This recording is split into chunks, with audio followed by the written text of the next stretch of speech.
ঘুরতে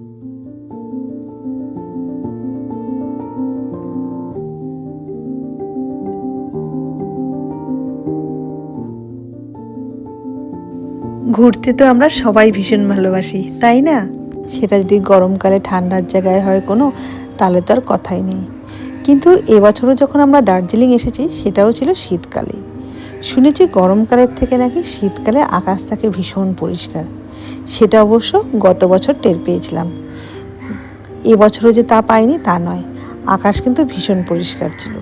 কিন্তু কাঞ্চনজঙ্ঘা এবছর আমাদের একবারই দেখা দিয়েছে, আর কিন্তু সে আমাদের দেখাই দিল না। আকাশটা যে মেঘলা ছিল তা নয়, আকাশ কিন্তু ছিল ভীষণ পরিষ্কার। তারপরও কাঞ্চনজঙ্ঘা আমাদের দেখা মেলেনি। নমস্কার, আমি সোমা। আমার গল্প কথায় তোমাদের সবাইকে স্বাগত জানাই। তার সাথে নতুন দিনের একটা নতুন গল্প সবাইকে দেখার অনুরোধ করছি।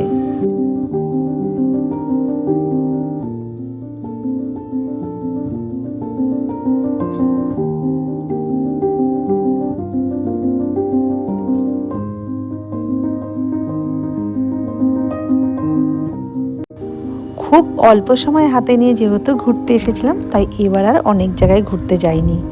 ওই এসেছিলাম শুধু বাতাসিয়া লুপে। আমাদের সাথে যারা এসেছিল তাদেরকে বলেছিলাম, যাও তোমরা গিয়ে একবার টাইগার হিলটা ঘুরে আসো।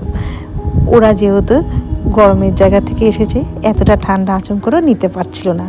তারপর যখন শুনলো ভোরবেলায় উঠে টাইগার হিল যেতে হবে আর সেখানে ভীষণ ঠান্ডা, ওরা তো একেবারেই মানা করে দিল, না আমরা আর যাবো না। তো আমাদের সাথে এলো এই বাতাসিয়া লুপে। আজকে আমরা একটু বাতাসিয়া লুপটা ঘুরবো, তারপর একটু সময় ম্যানেজ করে যাব পাহাড়ের চিড়িয়াখানা দেখতে। এর আগে কখনো এখানে এসে চিড়িয়াখানাটায় যাইনি, এবছর তাই ইচ্ছা আছে একটু চিড়িয়াখানাটা সময় করে যাব ঘুরতে।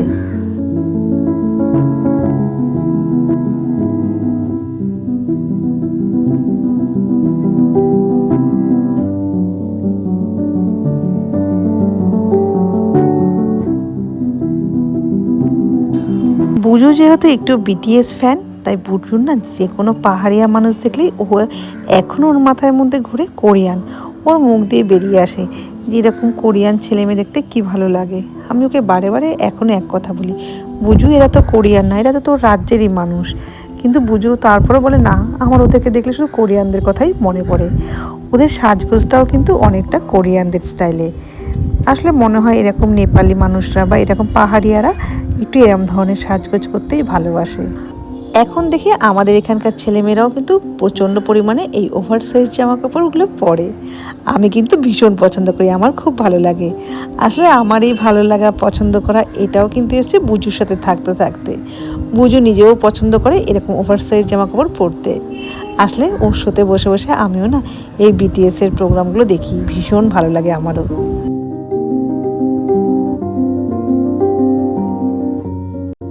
এবারে প্রথম থেকে ঠিক করে যেহেতু গেছিলাম যে দার্জিলিংয়ে যাব, কিন্তু তার আশেপাশে কোথাও সেরকম যাবো না, একদম কাছাকাছি যেগুলো সেইগুলোতেই।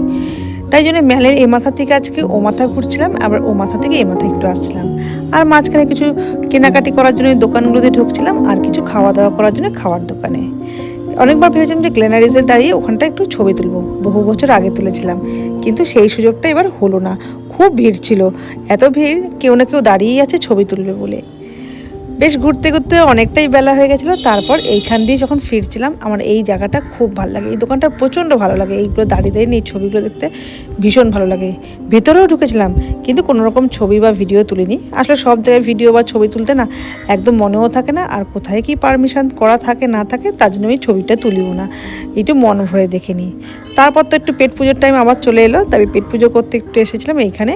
তো এবার ঠিক করলাম যে এই গ্লেনারিসের এই উপরতলায় খাবো না, আমি এটার নিচের তলায় ঢুকে কখনো খাওয়া হয়নি, তাই ভাবলাম নিচে যাই, নিচে গিয়ে একটু নিচের পরিবেশটাও দেখে আসি, আর সেখান থেকে একটু খাওয়া দাওয়া করে আসি। নতুন ধরনের কোনো আর্কিটেক্ট, সেগুলো একরকম সৌন্দর্য, একরকম ভালো লাগে, কিন্তু আমার না এরকম পুরনো হেরিটেজ টাইপের কোনো রকম জিনিস দেখলে না ভীষণ ভালো লাগে। আমি জানি এরকম শুধু এটা আমার অভ্যাস তা নয়, সবারই আছে। এই যে দেখো সেই পুরোনো দিনে সেই ব্রিটিশ আমলের জিনিসপত্র সেইভাবে এখন ওরা মানে রেখে দিয়েছে। আমিও জিজ্ঞাসাও করেছিলাম যে এখানে কি এগুলো কি সবই কি মানে পুরনো নাকি নতুনভাবে কিছু করা রয়েছে। তো হচ্ছে যা হয় যে একটু টাচ আপ, নাহলে এত বছরের জিনিস তো ঠিক থাকে না, তাকে একটু মেরামত। কিন্তু ওই ধাঁচটা আদলটা সম্পূর্ণটাই সেই তখনকার সময় থেকে একই রয়ে গেছে। এই যে চারিদিকে যে সমস্ত এই যে গোল গোল করে যে দরজা টাইপের রয়েছে, বা এই যে ছাদগুলোকে কি কড়িবর্গার বা এরকম কিছু বলে সেই জিনিসগুলো, সেগুলো সবই আগেকার মতন রয়েছে। তো যাই হোক, এখান থেকে ফিরে আমরা আবার গেছিলাম গিয়ে হোটেলে। তো এখন একটু অনেকটাই রাত হয়ে গেছে, এবার খাওয়া দাওয়া করব। তো বাইরের থেকে কিছুটা খাওয়া দাওয়া করে এসেছি, কিছুটা খাওয়া দাওয়া নিয়ে ভিতরে এসেছি।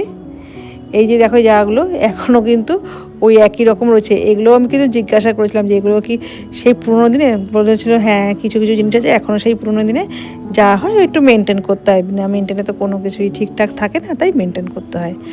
আর এখান দিয়ে যখন ঢুকছিলাম না, ঢুকতে ঢুকতে কেমন স্মোকি স্মোকি একটা স্মেল আসে। তো ঘরে এসে দেখলাম যে জানালাটা খুলে নিচে কেউ মানে ওই বোনফায়ার করছে।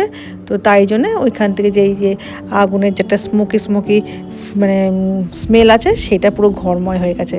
তো ওদেরকে দেখে আমাদেরও ইচ্ছে হচ্ছিলো একটুখানি একটু গরম গরম হই, কারণ অনেকটাই ঠান্ডা। তাই আমরাও আমাদের ঘরের মধ্যে এবার কাঠ জ্বালালাম। তো ওই হোটেলের ছেলেরা ওরা এক বস্তা কাঠ এনে দিয়ে গেল, আর সাথে কিছু কেমিক্যাল টাইপের দিল, যেগুলো দিয়ে মানে জ্বলবে এটা। আর বেশ সুন্দর, এই ডাইরেক্ট যাচ্ছে, এই পিছন দিক দিয়ে পুরো চিমনিটা রয়েছে, একদম ডাইরেক্ট গিয়ে ছাদে গিয়ে মিশেছে।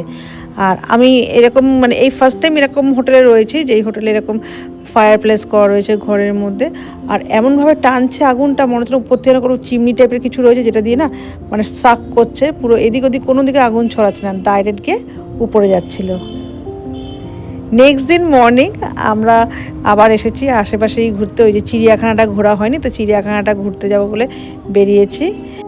এই সাইডটা এই প্রথমবার এলাম, আর এই জায়গাটা না আমার বেশ ভালো লাগছিলো, একটু স্লোপি মতন ছিল, যা হয় পাহাড়ি রাস্তা। ওই নিচ থেকে এসে এরকমভাবে উপর দিকে উঠে আবার এখান থেকে না এত সুন্দর একটা ভিউ দেখা যাচ্ছে। আবার টার্ন নিলে একদম এই ডাইরেক্ট গিয়ে চিড়িয়াখানাটার ভিতরে ঢুকতে হয়। এইখানে মেনলি আসা হচ্ছে রেড পান্ডা আছে, দেখতে পাওয়া যাবে। তো রেড পান্ডা আর পাহাড়ি এলাকার চিড়িয়াখানা কেমন হয় সেটা জানতাম না, তাই দেখলাম।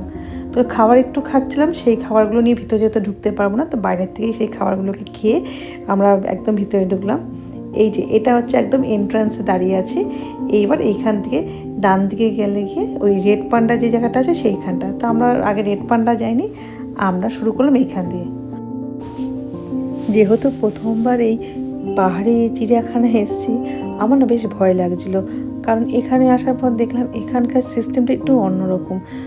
এই সাইড দিয়ে আমরা উঠছি, আর এইখানে যে জন্তু জানোয়ার যারা ছিল তারা না সব এই নিচের দিকে রয়েছে, মানে উপর দিক দিয়ে কোনো যে আটকানো সেরকম কিছু নয়। আমার শুধু বারে মনে হচ্ছিলো ওরা যদি বেয়ে বেয়ে কোনো রকমভাবে উপরে চলে আসে তাহলে কী হবে।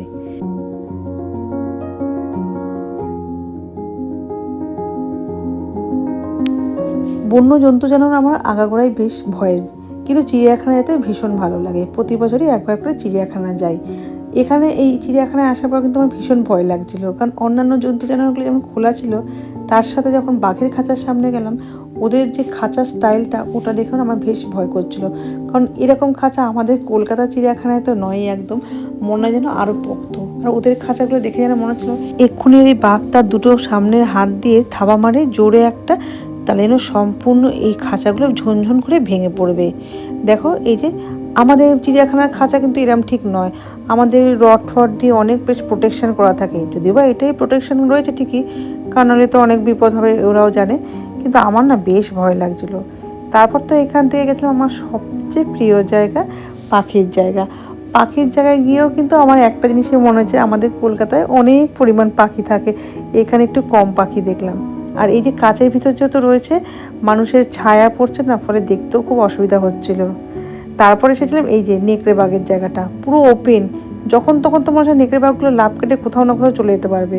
ওই জন্য আমি বেশিক্ষণ দাঁড়াইনি, কারণ মনে হচ্ছে না ওরা যেন যখন তখন শিকারেরও খোঁজ করছে। ওই জন্য ওখানে বেশিক্ষণ দাঁড়িয়ে ক্যামেরাও করিনি, দেখিও নি। ফেরার পথে দেখলাম প্রথমে এই দুখানা ভাল্লুক নিজেদের মতন করে খেলা করছিল। তারপর আসলাম একদম এই রেড পান্ডার এখানে। রেড পান্ডাটা দেখে আমরা বেরিয়ে আসবো, কারণ আমরা মেনলি রেড পান্ডাটাই দেখতে এসেছিলাম। আমাদের কলকাতায় যেহেতু রেড পান্ডা আমি দেখিনি, তার জন্য এখানে এসেছিলাম। আর এখন তো চিড়িয়াখানা বন্ধ হয়ে যাওয়ার সময়, তাই আর অন্য কোথাও যাইনি, এই রেড পান্ডা দেখেই ওখান থেকে আমরা বেরিয়ে এসেছিলাম।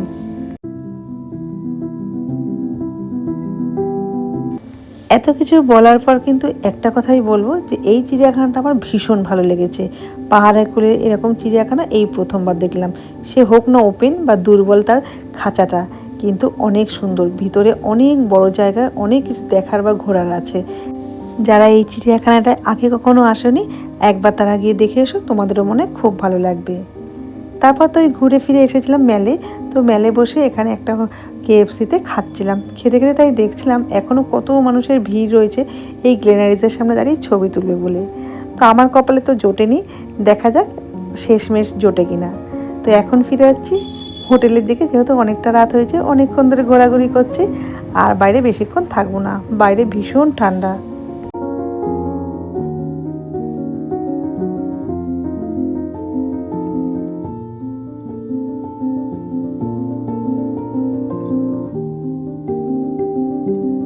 সকাল হলে বাক্স ব্যাগটা গুছিয়ে নিচে নামতে হবে, তাই ভাবলাম রাত্রিবেলা একবার মেলটা ঘুরে দেখি কেমন লাগছে।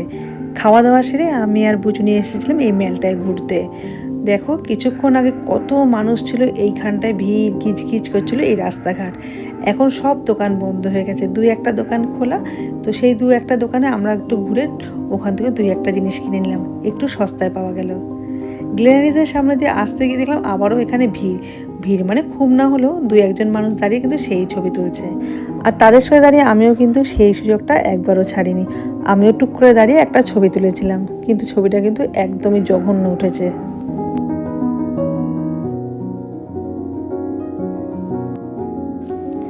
এখন অনেকটা রাত্রি হয়ে গেছে, তাই ফিরে এলাম হোটেলে।